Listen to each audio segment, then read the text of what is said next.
Pasan ahora 56 minutos de las 10 de la mañana. Días pasados, la lista 95, el espacio Serenistas, presentó unas propuestas para un acuerdo nacional en seguridad pública. ¿De qué consisten justamente esas medidas, ese acuerdo? ¿Qué es lo que se propone? En el fondo, vamos a conversar en los próximos minutos aquí en Otra Mañana con Víctor Aval, que es licenciado en Ciencia Política, politólogo, diplomado en Mediación y posgrado en Políticas de Criminalidad y también Delito. Víctor, ¿cómo estás? Buenos días, gracias por acompañarnos. Bueno, buenos días, muchas gracias por la invitación, agradecerte a ti, a la producción y obviamente a toda la radio audiencia. Víctor, en primer lugar, tenemos en cuenta que a la hora de que un sector político, un espacio político piensa en medidas vinculadas a la seguridad, es en el entendido siempre de que este tema es el principal tema de preocupación para los uruguayos. ¿Se parte desde ahí, digamos? Por supuesto que sí, es una de las grandes preocupaciones y nosotros por eso entendemos que estas propuestas tienen que ir en sintonía de un acuerdo nacional. Y vamos a hacer un énfasis muy importante en esto, en el tema de acuerdo y en el tema nacional. Nacional, ¿por qué? Porque en realidad tenemos una geografía vulnerada, evidentemente tenemos problemas en fronteras, problemas de control en nuestro espacio aéreo, tenemos inconvenientes para el control en nuestras aduanas y en nuestros puertos. Bueno, evidentemente eso va en clave nacional. Además, porque no queremos pensar la seguridad solamente desde la óptica montevideana, que es algo que ocurre mucho, no solamente en seguridad, sino en otras políticas, perdón. Esa cosa macrocefálica que tiene Uruguay. Exactamente, digamos. Sí, además de esa mirada, siempre con la mirada hacia el puerto, ¿no? Y no hacia justamente nuestra espalda, el interior del país, donde la seguridad es una preocupación, eso lo hemos recogido en el Frente Amplio Escucha, como una de las preocupaciones más relevantes, no solamente en tono de crítica hacia nuestra gestión, que también obviamente se recogieron cosas buenas y cosas malas, sino también, digamos, como preocupación central hoy. Por poner un ejemplo, el caso de Rivera, digamos, la tasa de homicidios es muy alta, hay un problema con la criminalidad organizada que es muy preocupante, entonces hay que pensar en términos nacionales. Por eso lo del acuerdo nacional. Y el tercer componente de este acuerdo tiene que ver, en términos de nacional, ¿no? Es que tenemos que pensar un acuerdo que no solamente trascienda la frontera de los partidos políticos. ¿Y qué quiero decir con esto? Bueno, tenemos que incorporar a la sociedad civil organizada, tenemos que incorporar a la academia. La academia ya tiene por lo menos unos 20 años de acumulación en temas de criminología que tenemos que incorporar a un acuerdo nacional. También tenemos a la sociedad civil organizada. Y cuando hablamos de sociedad civil organizada, no solamente estamos hablando de las organizaciones sindicales de trabajadores, que también tienen que estar, estamos hablando de organizaciones civiles en el ámbito local, como La Vida Vale. Yo pongo siempre este ejemplo porque realmente el trabajo que hacen en Casaballe es encomiable, vale mucho la pena. El laburo que meten ahí vecinos y vecinas, que son los que tienen, digamos, el tono, digamos, de la situación de violencia y criminalidad. Y además, de las cámaras empresariales, por ejemplo, las cámaras empresariales, la Federación, en junio presentaron una propuesta que incluía temas de seguridad pública que son, la verdad, hay cosas que son muy rescatables y deberíamos incorporarlas en ese diálogo. Y además, obviamente, me parece, por ejemplo, aquellas organizaciones especializadas en la materia, por ejemplo, familiares de personas privadas de libertad y obviamente la que tiene que ver con las víctimas del delito. Claro. Víctor, más allá de que obviamente se pueda incorporar la mirada de la sociedad civil, de personas que están en el territorio, afectados o integrantes de familias que tienen personas detenidas y demás, necesariamente esto se va a condensar en el ámbito político. Necesita del acuerdo político. El acuerdo nacional necesita del acuerdo político. Antes de pasar a las medidas, una pregunta general o genérica. ¿Entendés que hoy hay clima en la política para condensar un acuerdo entre partidos, teniendo en cuenta que venimos de ciertas experiencias en las que el resultado no ha sido del todo positivo? Bueno, está buena la pregunta. Yo creo que en realidad hay que partir de la humildad y la empatía necesaria que tiene que tener la política con la sociedad sobre estos temas. Entender que la política, cuando me refiero a la política, me refiero a los partidos políticos, todos hemos gobernado, todos sabemos lo que es el oficio de la gestión, entonces sabemos cuáles son las dificultades, sabemos nuestras fortalezas y debilidades, ¿está? Y los desafíos que tenemos de cara al futuro. Por tanto, yo creo que sí, que efectivamente puede existir un clima de acuerdo ahora en campaña electoral, y bueno, es complejo, porque las campañas electorales son campañas de diferenciación, no de, digamos, sintonía de acuerdos. Pero lo que sí uno ve en el tono de los programas, coincidencias al menos en los temas, ¿no? El sistema penitenciario es uno de los temas claves que hay que reformar. Bueno, ayer hubo una interpelación, me parece que fue muy positivo dentro del contexto negativo, ¿no? El fallecimiento de 6 personas, cuando había ocurrido hace poco tiempo en el mismo establecimiento, también la desaparición física de 6 personas más, con todo el dolor que eso acarrea para la familia, ¿no? No solamente las personas que fallecen, ¿no? Yo creo que sí, que ese clima hay que pensarlo en marzo, ¿no? Es una cosa que hay que hacer una convocatoria muy rápida y efectiva a partir de marzo, que convoca a todos los partidos políticos, como bien decís vos, es fundamental. No estamos diciendo cuando hablamos de un acuerdo nacional, sociedad diluirlo civil, a través de una cosa, exactamente, no diluirlo, al contrario, hay que fortalecer la política, hay que respaldarla con legitimidad, porque tenemos que tener un enfoque de seguridad ciudadana que cambie y que los resultados van a ser de mediano y largo plazo. Entonces precisamos tener, la política va a necesitar justamente ese respaldo social para que los cambios, cuando los resultados no se den, que la ansiedad, el malestar no nos gane. Porque hay que cambiar de enfoque. Hoy, por ejemplo, y te voy a hacer una apreciación que me parece muy importante. Hoy nuestro sistema penitenciario está en una crisis estructural, pero que no es de ahora, de este gobierno, que no solamente es de los gobiernos del Frente Amplio, sino que se viene arrastrando hace mucho tiempo. Estaba mirando en enero, la Comisión Permanente había citado al ministro Martinelli. ¿Y sabes cuánto sale una persona privada de libertad al Uruguay? ¿Cuánto nos sale? $1.000 por mes. ¿Sí? Entonces tenemos 16.500 presos. Sí. Estamos hablando de que al año son $198 millones, con un 70% de reincidencia. ¿Tá? Entonces, el número autorizado a hacer son 16.098. 16.098, pero al finalizar el periodo vamos a andar ahí, 16.500 quizás más. Entonces, estamos en un problema grave, porque es el perro que se muerde la cola, porque 70% de reincidencia. Con este costo, bueno, tenemos que pensar en una reforma del sistema penitenciario que piense en 2 claves.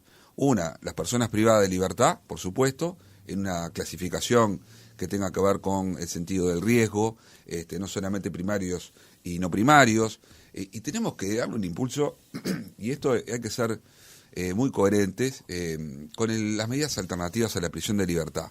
Y cuando digo medidas no privativas, no estamos pensando en impunidad o, bueno, vamos a proteger al delincuente. No, al contrario, tenemos que encontrar que el castigo, que la pena cumple una función social, de reparación a la comunidad, de reparación a la víctima. La víctima es la gran olvidada de nuestro sistema penal y tenemos que recuperar ese valor como sociedad. Víctor, antes de pasar a algunas de las medidas que ustedes plantean, porque por una razón de economía del tiempo no nos va a dar para soslayarlas todas, la pregunta es cómo esto que plantea hoy Sereñistas, la lista 95, se encastra, acompaña o converge con lo que plantea las bases programáticas del Frente Amplio. Perfecto, muy buena pregunta también. Mirá, nosotros, para empezar, vamos del principio, ¿no? El programa del Frente Amplio, las bases programáticas, además de ser construida por miles de militantes frente amplistas, también recogió la síntesis que viene del Frente Amplio Escucha, los diálogos por Uruguay, que bueno, que ahí esta síntesis tiene 2 componentes, una, la crítica, y otra, evidentemente, las cosas que se hicieron bien en los gobiernos frente amplistas. Esa síntesis fue un insumo para la construcción de las bases programáticas del Frente Amplio, y ahí había opiniones de frente amplistas y no frente amplistas. Es decir, que las bases programáticas tienen una amplitud y una representación, digamos, social muy importante. Además, ofrece un marco para que justamente los distintos sectores puedan poner sus énfasis, sus propuestas, dentro de ese marco justamente que es el rumbo programático que nos damos todos los frente amplistas. La otra pregunta pasa, y antes de pasar a las medidas, insisto, Víctor, pasa por una cuestión que le hemos consultado aquí más de una vez al senador Vergara, que tiene que ver con que en esto me da la impresión Sereñistas opta por presentar unas medidas que tienen que ver con un tema, como decíamos al arranque, que es principal preocupación para la sociedad, y también con la intención aquella de que, bueno, Sereñistas o el astolivergarismo, como dio en llamar Manini, se ocupa de la economía. En otros temas que no sean la economía, bueno, no tiene mucha expertise o o no presenta contenidos o no anda por ese camino, digamos. Y aquí ustedes también se plantean tener una voz para todos los temas, no solamente para el ámbito económico. ¿Es así? Es totalmente así. Mira, Mario viene hablando de estos temas de la penetración del narco, de los problemas de la criminalidad y que no existen, digamos, soluciones mágicas. Esto lo vienen planteando ya hace varios meses. Nosotros de Seregnistas justamente entendemos que hay que abarcar todas las preocupaciones sociales que están afectando a nuestra sociedad, digamos, no solamente el aspecto económico, que ojo, el aspecto económico es muy importante, porque para el gasto público, pensar las inversiones, pensar en la eficiencia del gasto del Estado, es importante también los aspectos económicos, porque sin economía no hacemos política, es importante en ese aspecto. Y bueno, por eso nosotros tenemos estos énfasis en materia de seguridad, que si querés te puedo contar alguno. Pero quiero apuntarte una cosa, porque Dale. llegó un mensaje del 909 que es interesante. Tú mencionabas más temprano cuánto le cuesta al sistema o al Uruguay cada recluso por mes. Y estamos hablando de 16.000 y algo, vamos a llegar a 16.500. Tú mencionabas $1.000. Y el oyente apunta algo, tiene razón, que dice, ese monto es sin valorizar la estructura montada, o sea, lo que ya se ha construido, lo que ya está disponible, solamente es en el día a día, digamos. Sí, ¿no? exactamente. Este dato que yo proporcioné es el dato justamente que decía de la comparecencia del ministro Martinelli en enero del 2024, o sea que seguramente sean más de 40.000 pesos, hoy estaremos rondando los 45.000, pero como bien dice el oyente, efectivamente no está considerando los edificios. Exactamente, solamente comida, seguridad, etcétera, el tema de salud, y bueno. Víctor, de los planteos que se hicieron días pasados, ¿cuáles destacás? Yo creo que los destacaría, es difícil, destacaría todo, pero a ver, yo creo que el tema del mapa de penas y el acceso a la justicia son aspectos que tenemos que tener en cuenta. El tema del mapa de penas, que es algo que también Mario había insistido mucho, o que viene insistiendo mucho, hace varios meses ya, tiene que ver con que tenemos que tener una racionalidad de nuestra política criminal que sea, digamos, más equilibrada, ¿no? No puede ser que tengamos digamos, delitos por introducir en una cárcel 20 gramos de marihuana, 2, 3, 4 años de penitenciaría y delitos de corrupción pública, como lo que pasó en Artigas, que la sanción sea, la pena sea en parte de ella, ir a firmar una vez a la semana en una comisaría. Entonces ahí estamos en un desequilibrio que tenemos que recuperar. También tenemos otros problemas. El Código Penal no refleja como debería hacerlo la nueva criminalidad. Y estamos hablando de los delitos de estafa, el ciberdelito, donde muchos jubilados y jubiladas pierden todos sus ingresos, muchos trabajadores y trabajadoras también ocurre lo mismo. Entonces tenemos que tener, digamos, un mejor reflejo en este mapa de penas, digamos, y además una mejor persecución. Otro aspecto que también destacaría es que nosotros queremos superar el enfoque dual que presenta actualmente el gobierno, que está bien, me parece que es un paso adelante, pensar en términos de represión-prevención, pero hay otro componente que es muy importante, que es el tema de la investigación. Hoy tenemos un problema de impunidad creciente sobre distintos delitos, digamos. Ahora hay un poco de... los números han sido un poco mejores en términos de aclaración de homicidios, que está alrededor del 60%, pero el promedio es más o menos el 50% de aclaración de los homicidios. Eso es un problema grave, porque el que tiene ánimo de matar es tirar la moneda, y bueno, me atrapan o no me atrapan, lo veremos. Después tenemos obviamente otro tipo de delitos que tiene que ver con estructuras societarias complejas, el delito de lavado de activos, que obviamente tenemos un problema de investigación. El año pasado la Fiscalía Especializada imputó, creo que tuvo 5 o 6 imputaciones nada más. Entonces, eso es un tema técnico, pero es un tema de voluntad política que nosotros, los gobiernos, esperemos que el gobierno sea el del Frente Amplio para el próximo periodo, tiene que poner un énfasis allí, en la voluntad política para que tengamos una política de persecución criminal que tenga el acento en los delitos más complejos. Sobre ese último punto, días pasados entrevistamos a Ricardo Gil Ibarne, autor del libro Vendedores de Cuchillos, y mencionaba justamente ese punto. Quiero destacar desde del documento que yo leí, Víctor, 2 puntos para consultarte, ya estamos en el cierre. El primero es el punto 4, donde plantea una prevención integral local y municipal del delito, una mirada que tiene que ver o que tendría que ver directamente con el barrio, con la zona, y que nazca desde allí, digamos, la mirada en seguridad. Y otro punto que me pareció interesante es el punto número 8, que tiene que ver con el acceso a la justicia, que es un gran tema también. Los defensores públicos se han presentado con respecto a este tema y han planteado las dificultades que tienen ciertos sectores de la sociedad para acceder, ustedes plantean aquí, casas de justicia para una sociedad más justa. Brevemente, algunos apuntes sobre los dos planteos. Dale, perfecto. Mirá, respecto al tema de la prevención local, crear estos espacios de gobernanza local de prevención del delito y de la violencia, tiene que ver, está inspirado, digamos, en distintas experiencias, que esto no solamente son del Frente Amplio con el tema mesas locales, sino también, por ejemplo, el plan de seguridad ciudadana que tuvo el Partido Colorado en su momento, que creó las comisiones barriales, los centros pilotos de prevención. Es decir, entender que tuvimos un recorrido de los partidos políticos en esto que habíamos hablado de la gestión de gobierno, donde todos tenemos el oficio en este momento, entender que hay cosas que tuvieron quizás puntos altos, pero que tenemos que pensarlos de otra forma. Lo de la prevención del delito a nivel local tiene que ver con la participación de la sociedad civil organizada en el barrio y con las instituciones justamente que tienen una mirada y que tienen obviamente capacidad de aporte para, digamos, distintos aspectos de la prevención, como puede ser la prevención situacional. Cuando hablamos de la iluminación, de espacios públicos de convivencia, bueno, tenemos que tener en la Intendencia, tenemos que tener al municipio en esa mesa. Cuando hablamos de problemas de empleo, de deserción de los jóvenes al sistema educativo, bueno, tenemos que tener también a la educación en esa mesa. Eso es lo importante. Para eso nosotros ponemos este énfasis, porque nos parece sumamente importante la participación ciudadana en este aspecto y obviamente la participación institucional.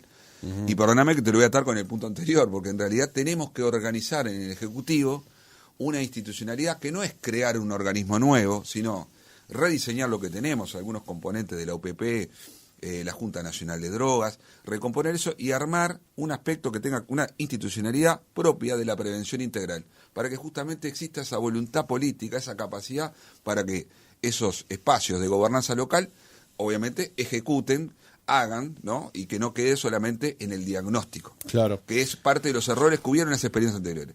Ahora, si querés, te hablo de acceso a la justicia. Sí. Bien.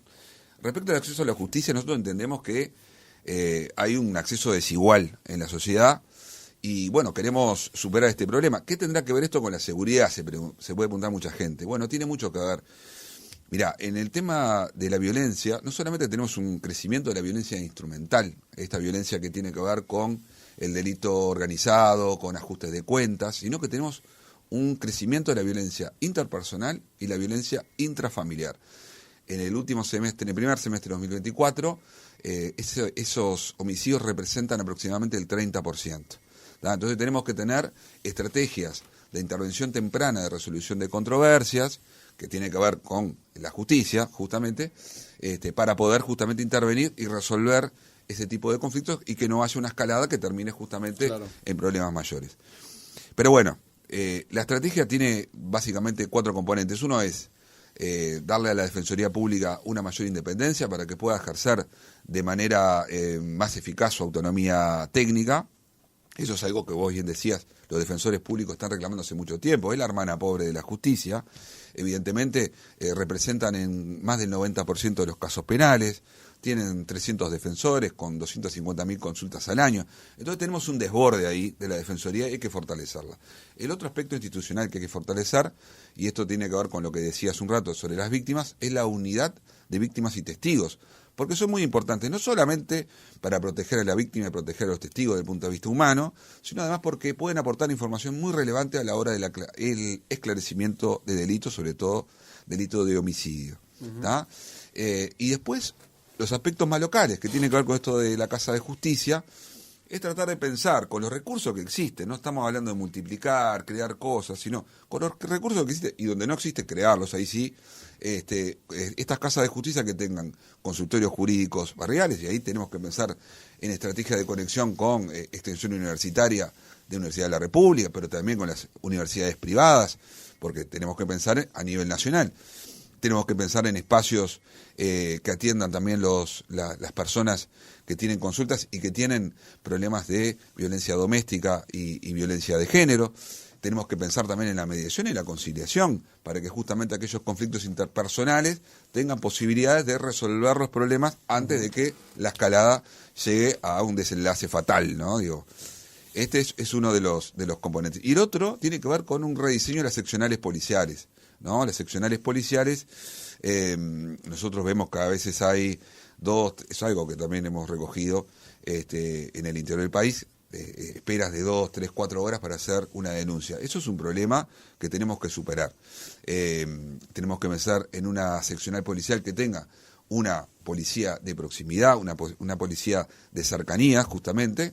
Estamos hablando del modelo de resolución de problemas policial, pero además una policía que sepa atender las denuncias y que sepa valorar la información relevante para transmitirla a las unidades operativas jerárquicas más importantes, para que sea mucho más fluido la comunicación policial, ¿me explico? Sí. Entre la seccional policial y las unidades ejecutoras, por ejemplo, no sé, de la investigación de los homicidios. Sí, las zonas operacionales y demás. Exactamente, eso es Montevideo.